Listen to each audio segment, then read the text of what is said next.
మొక్క అనేటువంటి పూత కాత దశలో ఉన్నప్పుడు మనము మొక్కలకు ఎలాంటి పోషకాలు ఇవ్వాలి. అయితే ఈరోజు నేను ఏమి ఇస్తున్నానో చూపించేస్తాను. మనకైతే ఈ యొక్క సపోటా చెట్టు మంచిగా చిగురు వచ్చింది కదా, ఇంకొక కొద్ది రోజుల్లో పూత వస్తుంది. అలా పూత వచ్చి చిగురు వచ్చే స్టేజ్లో మన మొక్కకి కాల్షియం అనేటువంటి అందివ్వాలి. మొక్కకు కాల్షియం మంచి పుష్కలంగా అందిందంటే మొక్క దానికి కావాల్సినటువంటి కాయలని పువ్వులు అనేటువంటి మంచిగా తయారు చేసుకొని వాటి యొక్క దిగుబడిని అయితే పెంచుకుంటాయి.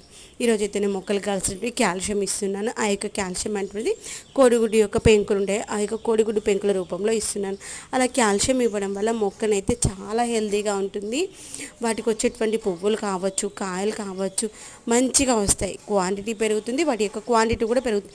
సైజు పెద్దగా వస్తుంది, తర్వాత ఎక్కువ సైజులో ఎక్కువ క్వాంటిటీలో వస్తాయి అన్నమాట. అలా రావాలంటే ఇలా మనం 15 రోజులకు ఒక్కసారైనా మొక్కకి కాల్షియం అనేటువంటి ఇచ్చుకోవాలి. అది కూడా మన ఇంట్లో ఉన్నటువంటి వేస్ట్గా పాడేసేటువంటి కోడిగుడ్డు పెంకులని